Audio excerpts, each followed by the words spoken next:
નમસ્કાર મિત્રો, સ્વાગત છે આપ સૌનું અમારી યુટ્યુબ ચેનલમાં। તો હાલ મિત્રો બંગાળની ખાડી અને અરબી સમુદ્રની અંદર બરસે નવી સિસ્ટમ, અને આ સિસ્ટમ જે છે એ વાવાઝોડું બનશે કે નહીં તેના વિશે મિત્રો માહિતી જાણવા માટે અમારી ચેનલની અંદર જે પણ મિત્રો નવા છે સબસ્ક્રાઇબ નથી કરી તો સબસ્ક્રાઇબ કરી લેજો, અને મિત્રો આવો જ સાથ અને સહકાર પણ આપતા રહેજો। તો મિત્રો હાલની જો આપણે વાત કરીએ તો રાજ્યના અલગ અલગ વિસ્તારોની અંદર આગામી 3 દિવસ સુધી ભારેથી ભારે વરસાદની જ્યારે આગાહી વ્યક્ત કરવામાં આવી રહી છે, જેની અંદર મિત્રો આપણે વાત કરીએ તો સૌરાષ્ટ્ર અને દક્ષિણ ગુજરાતના અલગ અલગ વિસ્તારોની અંદર ગઈકાલે પણ વરસાદ નોંધાયો હોવાનો અહેવાલો મળી રહ્યા છે।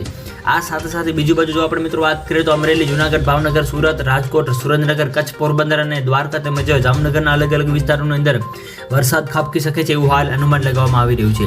આ ઉપરાંત બીજી બાજુ આપણે મિત્રો વાત કરીએ તો 24 થી 48 કલાક દરમિયાન રાજ્યના અલગ અલગ વિસ્તારોની અંદર સૌરાષ્ટ્ર અને દક્ષિણ ગુજરાતના વિસ્તારોમાં ભારે વરસાદની પણ હાલ શક્યતાઓ વ્યક્ત કરવામાં આવી રહી છે। તો બીજી બાજુ નવરાત્રી દરમિયાન પણ મિત્રો વરસાદની શક્યતાઓ જે છે એ હવામાન નિષ્ણાતોના જણાવ્યા અનુસાર જણાઈ રહી છે। આ સાથે સાથે આગાહી વ્યક્ત કરવામાં આવી રહી છે। તો હાલ મિત્રો વરસાદની આપણે જો વાત કરીએ તો ભાવનગર, ભરૂચ, સુરત તેમજ અમરેલી, બોટાદ, નર્મદા, છોટાઉદેપુર વગેરે વિસ્તારો તેમજ જુનાગઢ, રાજકોટ, પોરબંદર, ગીર સોમનાથ વગેરે વિસ્તારોની અંદર મિત્રો ભારેથી અતિ ભારે વરસાદ તો અમુક અંશે હળવાથી મધ્યમ વરસાદની પણ આગાહી વ્યક્ત કરવામાં આવી રહી છે। આ ઉપરાંત મિત્રો અરબી સમુદ્રની અંદર તેમજ બંગાળની ખાડીની અંદર મિત્રો નવી લો પ્રેશર સિસ્ટમ પણ બનવા જઈ રહી છે, જેની મિત્રો સંપૂર્ણ નવી અપડેટ જેને આપતી જશે એમાં અમે તમને જણાવતા રહીશું। તો મિત્રો વિડીયો ગમે તો વિડીયોને લાઈક કરો, શેર કરો અને સબસ્ક્રાઇબ કરો તેમજ આવો સાથ અને સહકાર આપતા રહો। તો મિત્રો આપ સૌનો ખૂબ ખૂબ આભાર।